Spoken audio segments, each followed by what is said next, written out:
He thought she'd break under his grip. He thought fear would choke her faster than his hands could, but he didn't know who she was, or what she'd survived to stand there in silence. What city are you watching from today? If this story resonated with you, hit subscribe for more real stories about extraordinary people. The air in the interrogation room felt heavy. A single light flickered above the table, throwing long shadows across the walls of the base. The man standing across from her wore 4 silver stars on his shoulders. General Mason, the kind of leader who believed power was proven through dominance. Across from him stood Lieutenant Claire Hayes, small in frame, quiet in presence, yet her eyes carried the weight of 1,000 storms. She didn't flinch when he slammed his hands on the table. She didn't blink when he called her a disgrace. She only breathed, calm, steady, deliberate. The tension had been building for days. A failed mission, a missing file, and whispers across the base that someone from within the Navy SEALs had defied a direct order. Mason wanted a scapegoat, and Claire, the only woman on the elite SEAL unit, was the perfect target. She had saved lives before he ever knew her name. But in that moment, none of it mattered. To him, she was a soldier who questioned authority, and that was unforgivable. She stood at attention, her uniform still stained from the last night's storm training. The rain hadn't even dried when Mason began his assault of words. "You think you can disobey me because you've got a few medals on your chest?" He barked out. Her voice was calm. "I followed the protocol, sir. You weren't in the field. You didn't see what was happening to my team." He slammed his fist against the table. "You don't speak when I'm speaking." But she did lower her gaze. Something inside her refused to bend. The same fire that had once kept her alive under the frozen waves of the Pacific during a classified rescue mission. Rumors had followed Claire since the day she joined the SEALs.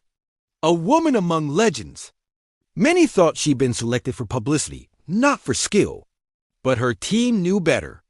They had seen her hold her breath for nearly 6 minutes under ice, cutting through ropes and wreckage to save trapped divers. "Breathe under pressure," her commander used to tell her. "The deeper you go, the calmer you become." That was her gift, calm where chaos reigned. The general circled her like a predator.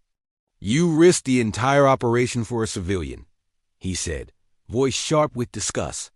"Do you think compassion wins wars?" "Sometimes it prevents them," she answered softly. His hand shot out before she could finish the sentence. His fingers wrapped around her neck. Not enough to choke, but enough to warn. "You don't lecture me about morality, Lieutenant," he hissed.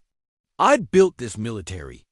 I trained men to kill with their bare hands." Her eyes met his, unshaken. "And I've trained to save them, sir." Something in her tone unnerved him. A flicker of fear crept into his anger. He squeezed tighter, but she didn't fight. She didn't struggle. She simply stood there, steady, controlled.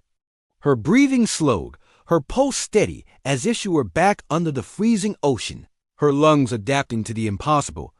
And then she smiled. It wasn't defiance. It was composure, because Claire knew how the body worked, how panic consumed oxygen, how fear made men weak. She had learned the art of survival from the silence beneath the waves. "You can't break someone who learned to breathe where air doesn't exist," she whispered. The general froze. His grip loosened. For a split second, he saw himself reflected in her eyes, not a leader, but a man losing control. The door burst open. 2 officers rushed in, alarmed. One of them, Commander Ortiz, shouted, "Sir, let go of her. Now." Mason stepped back, confused, his authority crumbling in his hands. Ortiz's voice was steady but cold. "Lieutenant Hayes just completed Operation Deep Guard, the mission you called a failure. The file you accused her of hiding? She encrypted it under her own clearance to protect national data. She saved the operation and your reputation." The room went silent. Mason blinked, as if the words hadn't reached him. "What are you talking about?" Claire turned slightly, her tone still composed. "Sir, I followed your orders, but when the plan turned into a suicide run, I made a call. My team's lives mattered more than my rank." I didn't betray you. I saved us. Ortiz added, she's been nominated for the Navy Cross. Command signed the papers this morning. Mason's face turned pale. The hands that had once gripped her neck now trembled. He tried to speak, but the words stuck in his throat. Claire took a deep breath, calm as ever, and said quietly, "You thought I was weak because I didn't fight back. But strength isn't proven in how loud we yell, sir. It's in how long we can keep breathing under pressure." Her voice echoed in the stillness. Mason lowered his gaze, humiliated, realizing the kind of soldier he had just tried to break. Outside, the sun was rising over the base. Claire walked out into the light, the morning wind brushing against her uniform. Her teammates stood waiting, every one of them silent, every one of them proud. "Lieutenant," Ortiz called after her, "they're investigating the general for assault. You want to press charges?" She shook her head. "No, the ocean doesn't hold grudges. It just reminds you to breathe." Ortiz smiled faintly. "You really can breathe under pressure, can't you?" She looked out toward the horizon. "We all can, if we remember who we are." Weeks later, Claire stood on the training deck, watching new recruits struggle through underwater drills. One of them surfaced, gasping, panicked. "Ma'am," he coughed, "I can't hold my breath that long." She knelt beside him and said softly, "You're not holding your breath. You're holding your calm. The moment you panic, the water wins. But if you breathe through the fear, even when there's no air, you win." He nodded, breathing slower. Claire watched him dive again, this time with steadier rhythm. She smiled.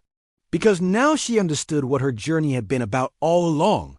It wasn't about surviving war. It was about mastering peace under chaos. In the end, the general's stars didn't shine as bright as they used to. His arrogance cost him everything. But Claire's quiet resilience became legend.